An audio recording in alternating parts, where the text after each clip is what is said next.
नमस्कार, स्वागत है आपका मेरे YouTube चैनल में। मैं लेकर के आ गया हूँ आपके लिए एक नया वीडियो। तो हम एक सीरीज लेकर चल रहे हैं कलिंग की गाथा। पिछले एपिसोड में हमने आपको बताया कि कलिंग का प्राचीन इतिहास क्या था।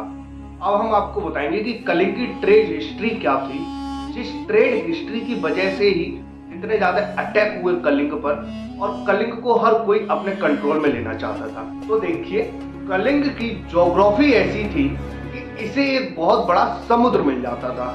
समुद्र जिसका नाम है बे ऑफ बंगाल, यानी कि हिंदी में हम बोलते हैं बंगाल की खाड़ी। अब एक तो इसके पास समुद्र है, तो समुद्र की वजह से इसने क्या डेवलप कर लिए, मरीन रूट्स डेवलप कर लिए। दूसरी यहाँ सबसे बड़ी बहुत ही अच्छी चीज ये थी कि यहाँ पर जंगल बहुत ज्यादा थे। बड़े बड़े जंगलों की वजह से यहाँ पर टिम्बर की लकड़ी भी मिलने लगी। अब टिम्बर की लकड़ी का व्यापार होने लगा। टिम्बर की लकड़ी आप जानते हैं कि ये काम आती है ज्यादातर कंस्ट्रक्शंस के कामों में। मतलब पहले के टाइम पे जो घर बनते थे वो मिट्टी के बने होते थे, तो उन्हें साधने के लिए जो लगती थी वो लकड़ी लगती थी। तो एक तो टिम्बर की लकड़ी उस कंस्ट्रक्शन के काम आने लगी, दूसरा व्हीकल्स बनाने के काम आने लगी। अब देखिए, पहले के जमाने में आप मान के चलिए कि आपने बाहुबली पिक्चर में देखा होगा, वो जो हथगोला फेंकने वाली एक मशीन होती थी वो पूरी लकड़ी की होती थी। वो किससे बनती थी? टिम्बर की लकड़ी से। रथ बनते थे, ये किससे बनते थे? ये सब टिम्बर की लकड़ी से बनते थे, क्योंकि टिम्बर की लकड़ी बहुत ही ज्यादा मजबूत हुआ करती थी। तो दूसरा एडवांटेज इनको ये मिल गया। कलिंग में इतने ज्यादा नेचुरल रिसोर्सेज थे, नेचुरल रिसोर्सेज का भंडार था कि जिसकी वजह से कलिंग की इकोनॉमी हो गई एकदम वेल डेवलप। और दूसरी चीज आप समझिए कि मरीन रूट डेवलप हो गया था। तो मरीन रूट की वजह से दुनिया के जो दूसरे देश हैं उनसे इसका कनेक्शन सीधा हो गया। अब उनसे इसका सीधा कनेक्शन हो गया तो ये अच्छा खासा बिजनेस करने लगे, व्यापार करने लगे। एक बात हमेशा समझ में रखिएगा कि जहां मरीन रूट्स डेवलप हो जाएंगे वहां की इकोनॉमी हमेशा फ्लोरिश होती ही है, और उसी का फायदा लिया कलिंग ने। और कलिंग उस समय भारत का दरवाजा कहा जाता था। एक तो तक्षशिला हो गया, दूसरा हो जाता है ये कलिंग। कि अगर कोई भी विदेशी आएगा भारत पर हमला करना तो वो कलिंग से आएगा, समुद्री रास्ता होते हुए। तो अब इसके पास समुद्र, जंगल और नेचुरल रिसोर्सेज तीनों बुरी तरीके से भरे हुए हैं। और चौथी चीज कि यहाँ की जो लैंड थी वो बहुत ज्यादा फर्टाइल थी। अब मान के चलिए, आपने एक गाना सुना होगा कि मेरे देश की धरती उगले हीरे मोती, सोना चांदी। तो ये वही लैंड थी कि एक तरीके से हीरे मोती उगा देती थी। इतनी अच्छी फसल यहाँ पर होती थी, इतनी अच्छी क्रॉप हो जाती थी यहाँ पर। तो उसका फायदा भी कलिंग के पास। अब आप मान के चलिए कि 3-4 एडवांटेजेस हो चुके हैं कलिंग के पास।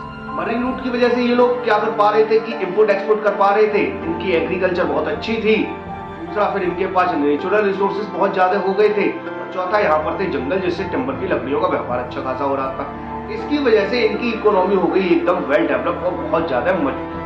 अब सोने पे सुहागा और भी कुछ चीजें हो गई। 6वीं सदी में कलिंग का मॉडर्नाइजेशन शुरू हुआ। कलिंग को बहुत सारी चीजें मॉडर्न की गई। अब कलिंग में पहले से था मेटल का भंडार, पहले भी था, आज भी दिन है। आयरन सबसे ज्यादा अगर हमारे यहाँ लोहा कहीं से आता है तो वो उड़ीसा से ही आता है, और आज का उड़ीसा तब का कलिंग था। तो कलिंग में मेटल का भंडार भी बहुत ज्यादा था। अब इन्होंने सबसे पहले क्या किया कि उस मेटल से इन्होंने बनाने शुरू करे खेती के औजार। अब जब खेती के औजार बनने लगे, जैसे हल वगैरह बनने लगे, तो अब आप समझदार खुद ही हैं कि मॉडर्नाइज हो रही है एग्रीकल्चर। तो एग्रीकल्चर सबसे ज्यादा बेहतरीन फसलें कहाँ होंगी? कलिंगा में। खेती के औजार बनने लगे और इसकी वजह से होने लगा कलिंग में अच्छा खासी एग्रीकल्चर, बहुत अच्छा खासा डेवलप हो चुका था वहां पर। मौर्यन पीरियड में कलिंग क्या करने लगा? कलिंग करने लगा एक्सपोर्ट। चाइना, मेसोपोटामिया, इजिप्ट और रोम जैसे देशों में कलिंग के कपड़े और मसाले होने लगे एक्सपोर्ट। अब इसने पूरा एक अच्छा खासा एक्सपोर्ट सिस्टम बना लिया, और कपड़े और मसाले ना सिर्फ विदेश में जाते बल्कि पूरे हिंदुस्तान में भी पहुंचते। अब मौर्यन एम्पायर के ये बात कहीं ना कहीं दिमाग में खटक रही थी। ये कलिंग इतना ज्यादा वेल डेवलप है और कहीं ना कहीं अब इसको हमें अपने अधीन करना ही होगा। अगर नहीं करोगे तो सीधी सी बात है, ये आपको कर देंगे खत्म। और फिर सबसे अच्छी चीज ये थी कि कलिंग के जंगलों में पाए जाते थे हाथी। अब हाथियों का क्या मतलब यहाँ पर योगदान रहता है? देखिए, जैसे आज के टाइम पे सबसे बड़ा देश कौन माना जाता है, सबसे शक्तिशाली देश कौन सा माना जाता है? जिसके पास बहुत सारी मिसाइल्स हो, जिसके पास अच्छी खासी आर्मी हो और जिसके पास अच्छे खासे फाइटर जेट हो। आप देखिए, हम राफेल खरीद के लाए ना ताकि हम मजबूत रहे दुश्मनों से, तो जिसके पास फाइटर जेट हो, ये सबसे ज्यादा मजबूत माने जाते हैं वो देश। अब कलिंग के पास थे हाथी। हाथियों का उनका भंडार था जंगलों में, और हाथी उस समय जिस राजा के पास हुए, आप समझिए वो सबसे शक्तिशाली राजा था, वो सर्व शक्तिशाली राजा था। हाथी से बैठने के काम नहीं आता था।